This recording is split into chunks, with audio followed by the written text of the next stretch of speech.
Donc, pour ce que l'Esprit veut nous donner ce soir, je vais vous inviter à tourner dans l'Évangile selon Matthieu au chapitre 24.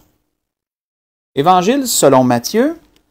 Au chapitre 24, on va lire verset 42 au verset 44 pour introduire le sujet que l'Esprit veut nous donner ce soir.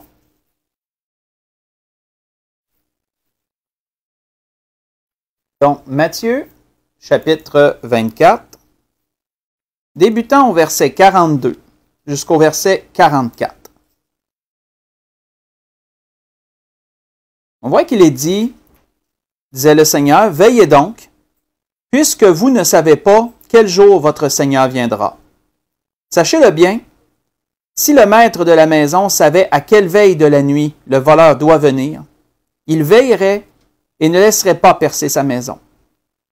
C'est pourquoi vous aussi, tenez-vous prêts, car le Fils de l'homme viendra à l'heure où vous n'y penserez pas. » On va arrêter ici.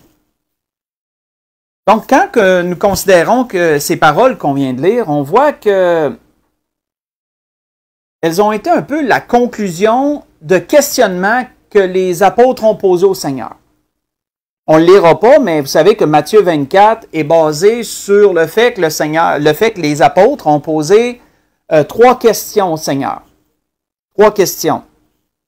Quand est-ce que la destruction du temple va arriver? Quand est-ce arrivera ton avènement? Quel sera le signe de ton avènement? Et quand est-ce qu'arrivera la fin du monde?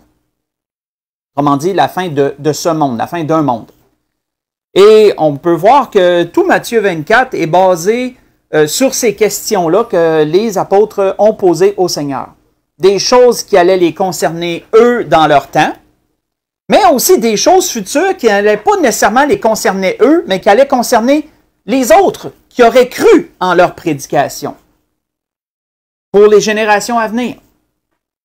Jusqu'à ce que toutes ces questions qui avaient été posées soient accomplies. Mais on peut voir que ce soit pour eux ou que ce soit pour les autres, même jusqu'à nous aujourd'hui, il y avait un mot d'ordre que le Seigneur a dit qui concernait tout le monde. Personne n'était exclu de ce mot d'ordre que le Seigneur leur a donné. Il leur a dit de veiller, mais il leur a dit aussi, et on l'a lu à la fin du verset 44, de se tenir prêt. Il leur a dit, tenez-vous prêts. Tenez-vous prêts. Quand l'Esprit veut nous faire méditer sur ça ce soir, tenez-vous prêts, parce que, est-ce qu'on comprend vraiment c'est quoi être prêt? Est-ce qu'on sait, est-ce qu'on s'imagine tout ce que ça implique d'être prêt? Comment sait-on qu'on est prêt seulement? L'Esprit veut nous faire explorer ce sujet ce soir. Quand on pense à ce terme que le Seigneur leur a dit, à cette déclaration de se tenir prêt, quand on pense c'est quoi être prêt, il faut le voir sur 2 volets.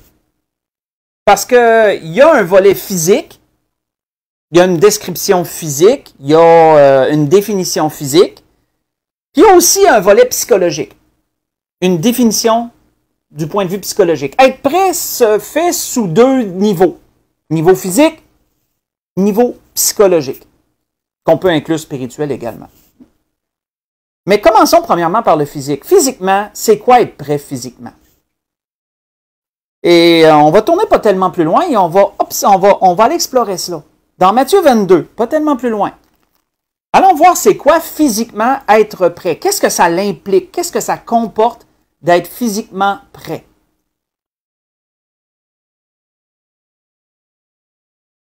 On va voir le début d'une parabole. Et vous allez voir, au cours de ce que l'Esprit nous donne ce soir, vous allez voir que être prêt ça revient très souvent dans les enseignements du Seigneur, d'être prêt. Ça revient très souvent, sous plein d'aspects différents. Et il y a beaucoup de paraboles qui ont été données qui tournent alentour de ce thème. Parfois, c'est directement lié à ça. Et parfois, ça comporte, ça fait partie de la parabole, de la morale, mais il y a d'autres choses que le Seigneur veut apporter. Mais être prêt, c'est une idée qui revient souvent. On voit ici, dans Matthieu 22, si on débute au verset 1 jusqu'au verset 8, Jésus, prenant la parole, leur parla de nouveau en parabole et il dit, « Le royaume des cieux est semblable à un roi qui fit des noces pour son fils. il envoya ses serviteurs appeler ceux qui étaient invités aux noces. Mais ils ne voulurent pas venir. Il envoya encore d'autres serviteurs en disant, « Dites aux conviés, voici j'ai préparé mon festin. Mes bœufs et mes bêtes grasses sont tués. Tout est prêt. Venez aux noces. » Mais sans s'inquiéter de l'invitation, ils s'en allèrent, celui-ci à son champ, celui-là à son trafic. Et les autres se saisirent des serviteurs, les outragèrent et les tuèrent. Et le roi fut irrité. Il envoya ses troupes, fit périr ses meurtriers et brûla leur ville. Alors il dit à ses serviteurs, « Les noces sont prêtes, mais les conviés n'en étaient pas dignes. » On va arrêter ici. Quand on regarde, selon le dictionnaire, une définition physique du mot « prêt », c'est quoi être prêt?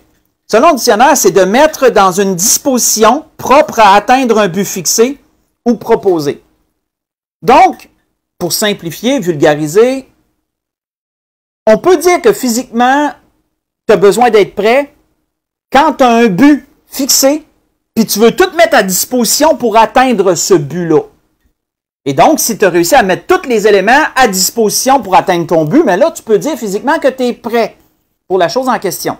Et on voit ici que cette parabole du Seigneur tourne beaucoup alentour de cette idée. Qu'est-ce qu'il nous est dit?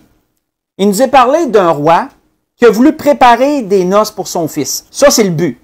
Maintenant, il faut tout mettre à disposition pour atteindre le but. Donc, qu'est-ce qu'il a fait, ce roi-là? Bien, en bonne hôte, il a envoyé longtemps d'avance ses invitations. Lorsque le temps était proche, il a donné les ordres à ses serviteurs. Il a fait préparer les tables. Il a fait préparer les places. Et il a fait préparer la nourriture. De sorte que maintenant, lorsque tous ces éléments-là ont été faits, mais là, il pouvait dire, je suis prêt. Les noces sont prêtes. Tout le monde est bien habillé. Mes serviteurs ils ont leurs ordres. Nous sommes bien habillés. Nous sommes prêts à vous recevoir. Sauf que là, c'était les conviés qui n'étaient pas dignes. On voit que quand on y pense, chacun d'entre nous, on va agir comme ça si on reçoit quelqu'un. Hein? Si on invite quelqu'un à souper, il n'y a personne qui veut se faire pogner les culottes à terre. Il n'y a personne qui veut que les gens arrivent puis que tu n'aies rien de fait. Tout le monde veut être prêt. C'est dans la normalité des choses de vouloir être prêt pour recevoir ceux qui viennent manger chez toi si tu les as invités. Tu vas t'arranger pour que la nourriture soit complétée ou du moins que ça soit bien entamé, hein, que les choses soient bien entamées. Tu vas mettre ta table, tu vas mettre tes couverts, etc. On va tout faire ce qui a été décrit dans la parabole parce qu'on veut que les gens, lorsqu'ils arrivent, se sentent accueillis et qu'ils voient qu'on est préparé, on est organisé, les choses sont prêtes. Donc, on peut voir que ça commence à nous donner une idée, c'est quoi être prêt. Être prêt, c'est d'avoir tout mis à disposition ce qu'on a besoin pour atteindre un but fixé. Ça, c'est prêt. Un autre exemple, pas tellement plus loin, c'est dans Matthieu chapitre 25. Matthieu chapitre 25. Comme vous voyez, on tourne alentour. Le Seigneur a donné beaucoup d'enseignements sur ce thème-là. Une parabole qu'on connaît très bien, la parabole des 10 vierges. Et cette parabole-là, souvent, la parabole des 10 vierges, on la regarde souvent sous l'aspect spirituel parce qu'elle est très profonde. Elle est très profonde puis elle est très parlante, surtout dans les temps où on est. Mais l'Esprit ce soir veut nous la faire voir d'un point de vue vraiment physique. D'un point de vue vraiment physique, l'Esprit veut nous la faire voir ce soir. On s'arrête moins souvent sur l'aspect physique de la parabole, mais l'Esprit veut nous arrêter vraiment sur tout ce qu'elle comporte physiquement, cette parabole-là. Et ça développe bien cette idée d'être prêt. Donc, on voit, si on lit à partir du verset 1 de Matthieu 25, il est dit « Le royaume des cieux sera semblable à 10 vierges, qui, ayant pris leurs lampes, allèrent à la rencontre de l'époux. 5 d'entre elles étaient folles, et 5 sages. Les folles, en prenant leurs lampes, ne prirent point d'huile avec elles. Mais les sages prirent avec leurs lampes de l'huile dans des vases. Comme l'époux tardait, toutes s'assoupirent et s'endormirent. Et au milieu de la nuit, On cria, « Voici l'époux, allez à sa rencontre. » Alors, toutes ces vierges se réveillèrent et préparèrent leurs lampes. Les folles dirent aux sages, « Donnez-nous de votre huile, car nos lampes s'éteignent. » Et les sages répondirent, « Non, il n'y en aura pas assez pour nous et pour vous. Allez plutôt chez ceux qui en vendent et achetez-en pour vous. » Et pendant qu'elles allaient en acheter, l'époux arriva. Celles qui étaient prêtes entrèrent avec lui dans la salle des noces, et la porte fut fermée. Et plus tard, les autres vierges vinrent et dirent, « Seigneur, Seigneur, ouvre-nous. » Mais il répondit, « Je vous le dis en vérité, je ne vous connais pas. » On va arrêter ici. Parabole très profonde, mais quand on la regarde sur un aspect physique, elle nous en apprend beaucoup sur c'est quoi être prêt. On peut voir 10 vierges, on voit 10 vierges. Chacune avait besoin d'une lampe pour s'éclairer dans son chemin, pour voir, pour ne pas trébucher sur aucun obstacle, parce qu'il faisait nuit, pour voir où elle s'en allait. Donc, chacun a pris sa lampe. Il y en a 5 il y avait de l'huile dans leur lampe, mais ils ont décidé de ne pas en prendre en surplus. Et il y en a 5 autres qui se sont dit, on ne sait pas combien de temps qu'on va attendre. Donc, on est mieux de se faire une réserve. On est mieux de s'amener une réserve d'huile, parce que peut-être qu'on va attendre plus longtemps qu'on pense.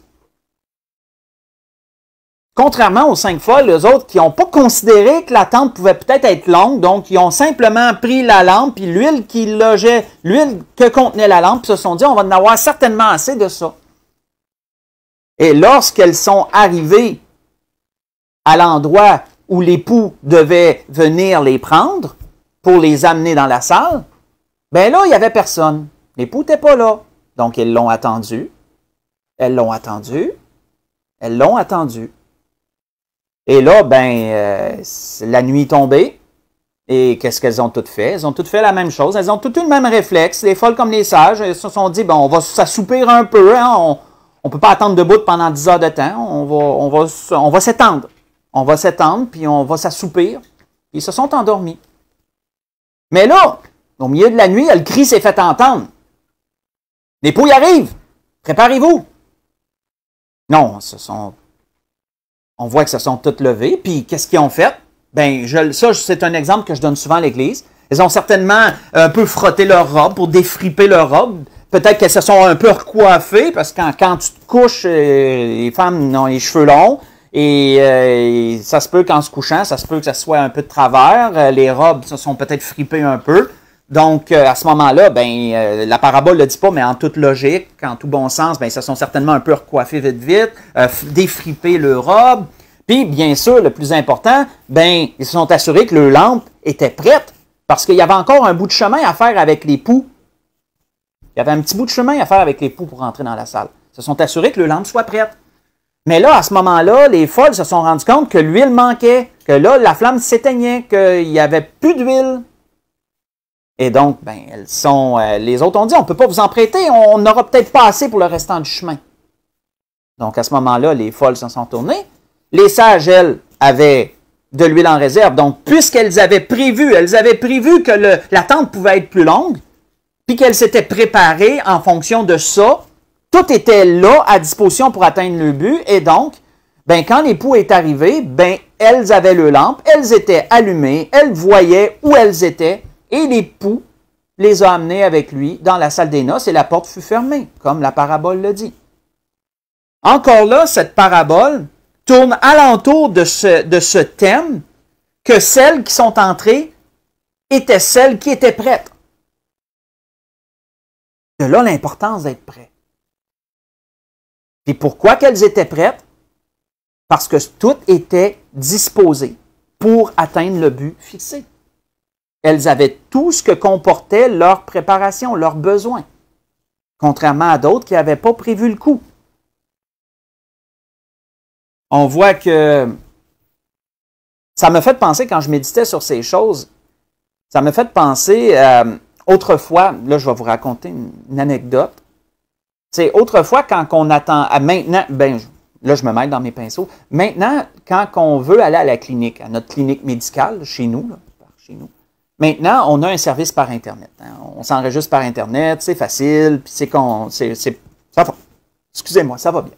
Mais autrefois, fallait aller faire du piquet, on appelle ça de même, là. Fallait aller debout, attendre physiquement devant la porte de la clinique, parce que c'était premier arrivé, premier servi.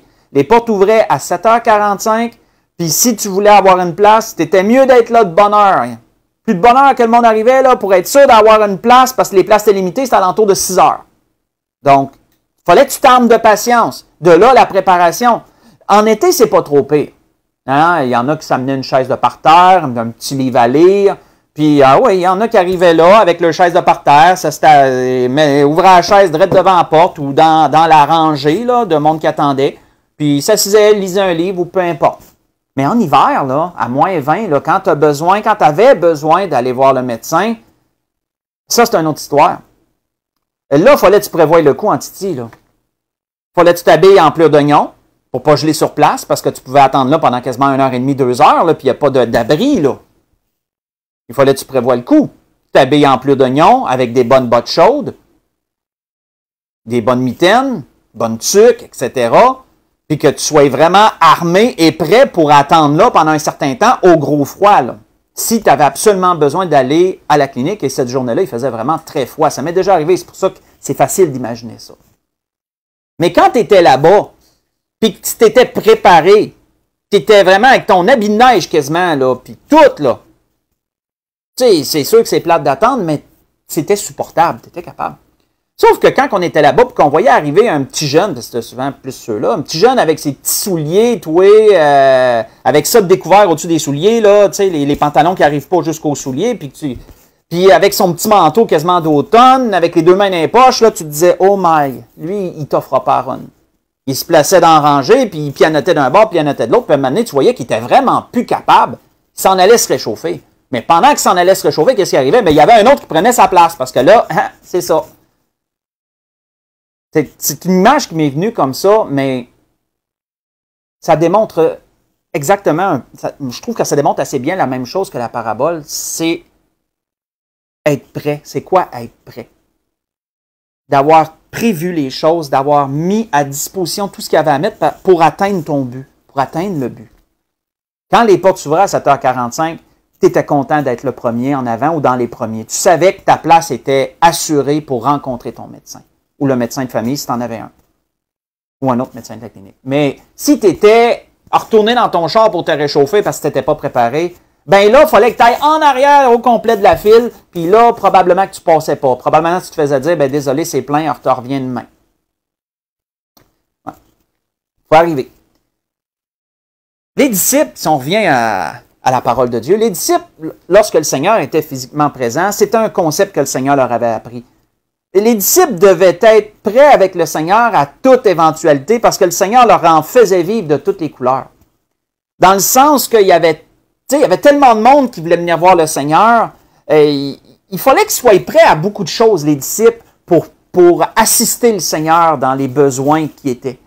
Un exemple, on voit que Jésus leur avait chargé d'une chose à toutes les fois qu'il allait prêcher puis qu'il serait proche d'un courant d'eau.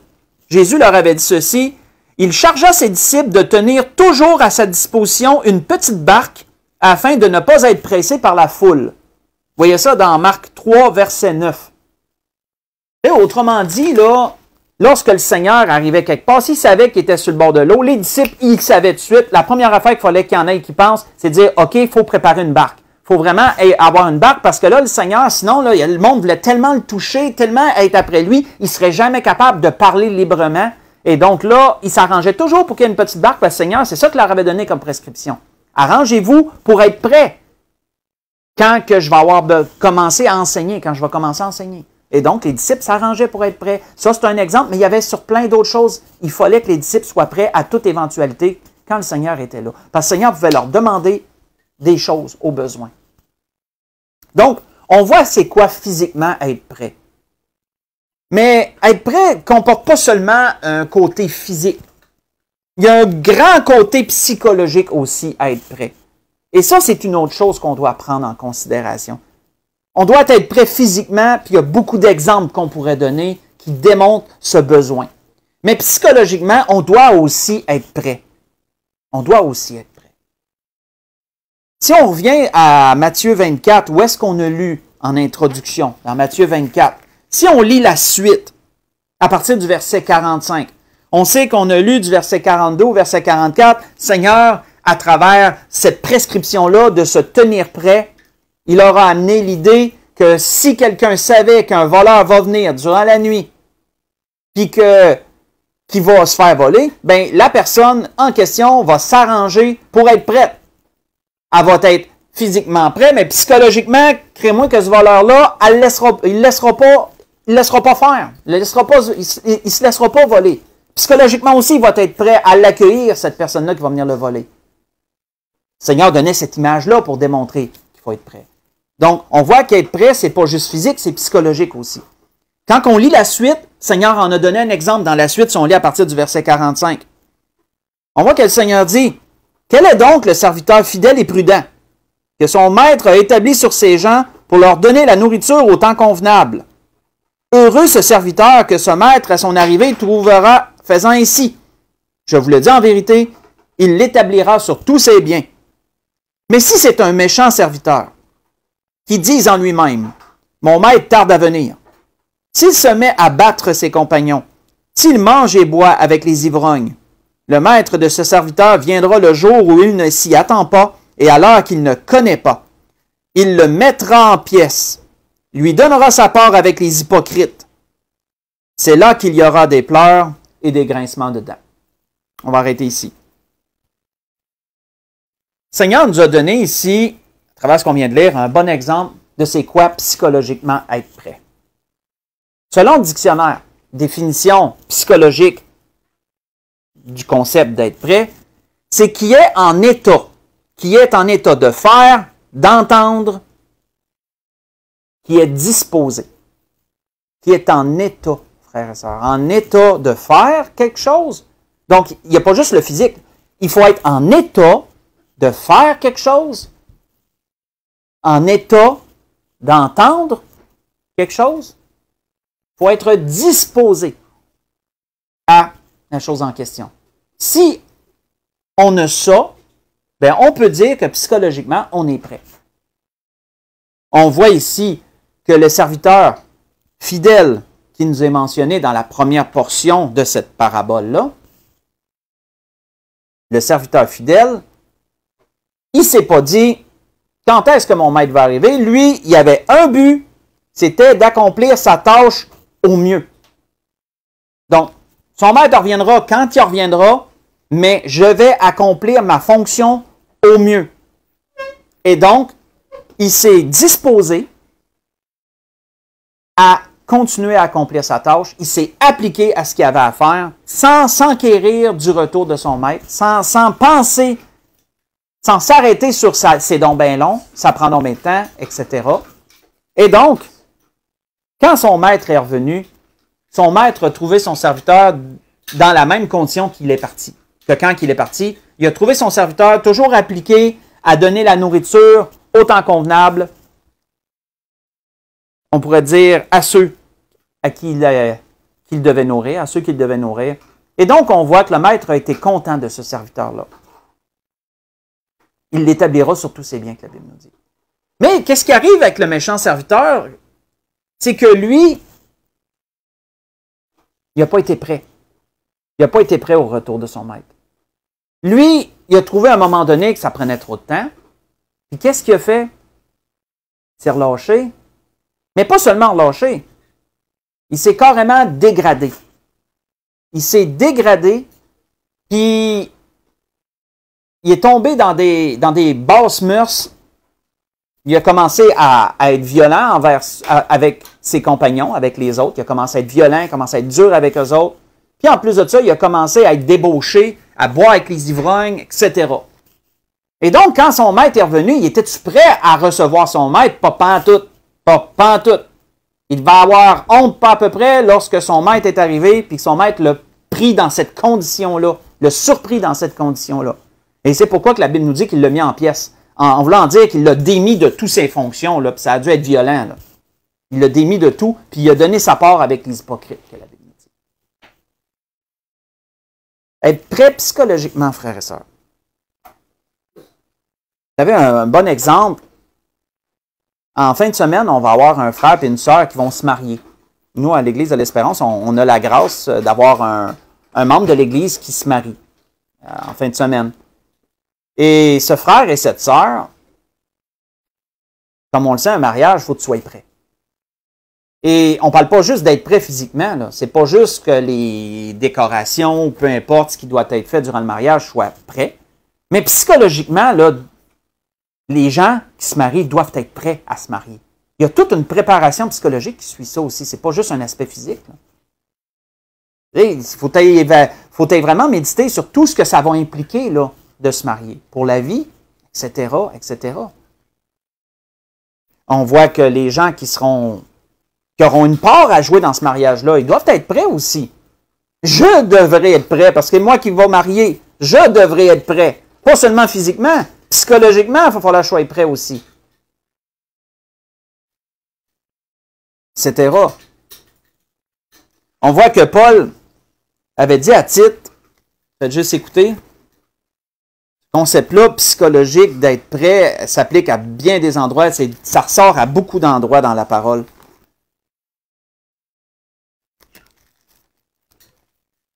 Ce sera pas bien long. On voit que l'apôtre Paul disait ceci à Tite, rappelle-leur, en parlant des chrétiens, rappelle-leur d'être soumis aux magistrats et aux autorités, d'obéir et d'être prêt à toute bonne œuvre, d'être prêt à toute bonne œuvre, de ne médire de personne, d'être pacifique, modéré, plein de douceur envers tous les hommes.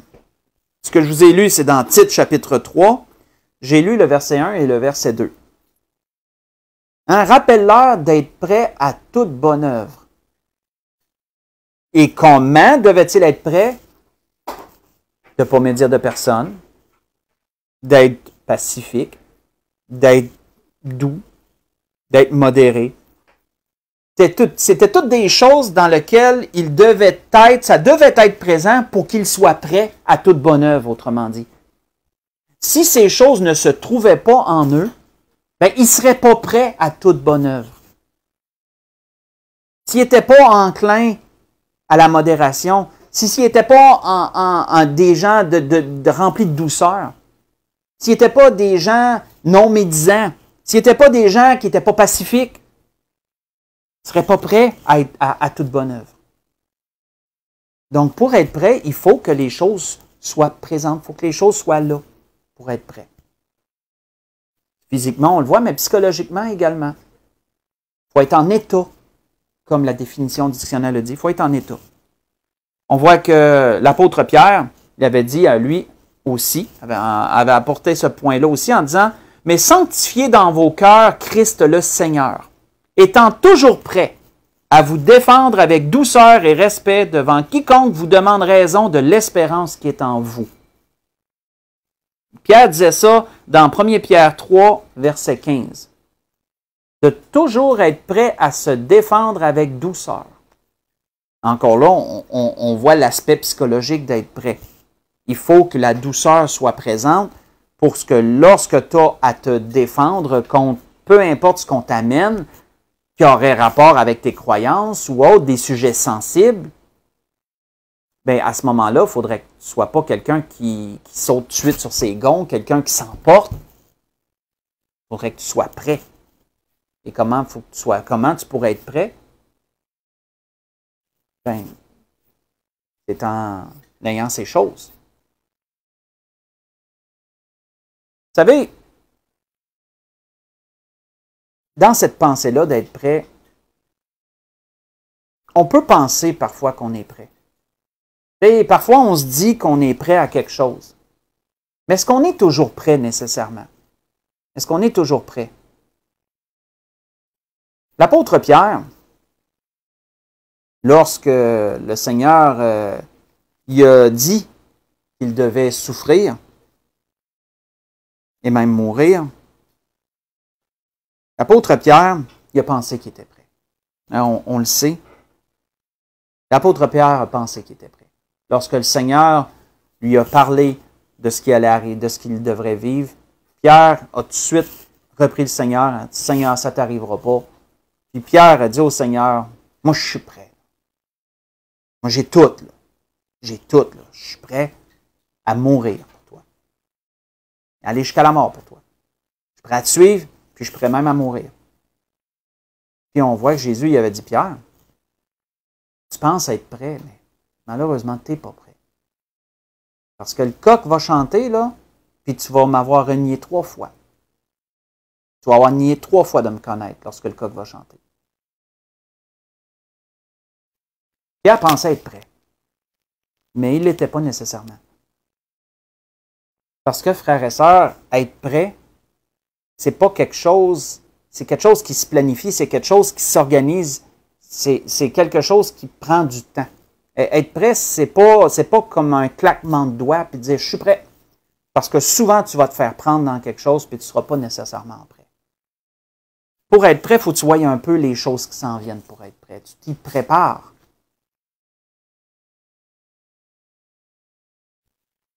C'était ce que l'Esprit voulait nous parler ce soir. C'était sur ce sujet que l'Esprit voulait nous conduire ce soir, nous donner quelques paroles sur cette pensée d'être prêt, que le Seigneur a dit, après avoir donné toutes ses prescriptions, le Seigneur leur avait dit, tenez-vous prêts.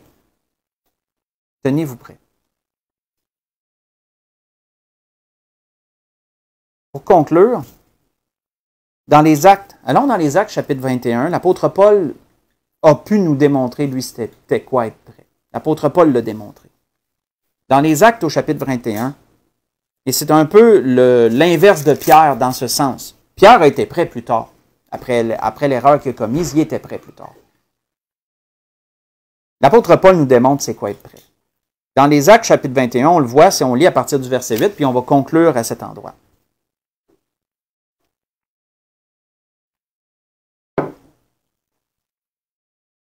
On voit qu'il est dit, l'apôtre Paul dit, ceux qui accompagnaient Paul, dit, nous partîmes le lendemain et nous arrivâmes à Césarée. Étant entrés dans la maison de Philippe, l'évangéliste, qui était l'un des 7, nous logeâmes chez lui. Il avait 4 filles vierges qui prophétisaient. Comme nous étions là depuis plusieurs jours, un prophète nommé Agabus descendit de Judée et vint nous trouver. Il prit la ceinture de Paul, se lia les pieds et les mains et dit, « Voici ce que déclare le Saint-Esprit. L'homme à qui appartient cette ceinture, les Juifs le lieront de la même manière à Jérusalem et le livreront entre les mains des païens. » Quand nous entendîmes cela, et ceux de l'endroit, nous priâmes Paul de ne pas monter à Jérusalem. Alors il répondit, « Que faites-vous en pleurant et en me brisant le cœur? » Et notez ce que Paul va leur dire. « Je suis prêt, dit-il. Je suis prêt non seulement à être lié, mais encore à mourir à Jérusalem pour le nom du Seigneur, Jésus. » Et comme il ne se laissait pas persuader, nous n'insistâmes pas et nous dîmes que la volonté du Seigneur se fasse.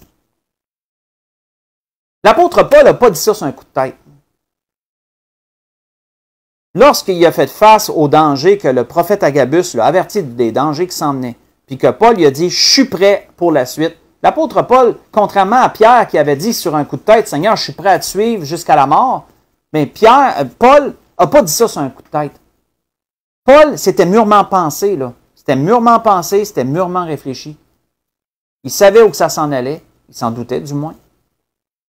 Et il était prêt à affronter la suite. Puis on peut voir, on ne lira pas la suite comme de raison de la situation, mais on peut voir qu'il s'est fait effectivement arrêter à Jérusalem et qu'effectivement, il en a appelé à César pour être jugé. Et par la suite, ce cheminement-là l'a mené à Rome.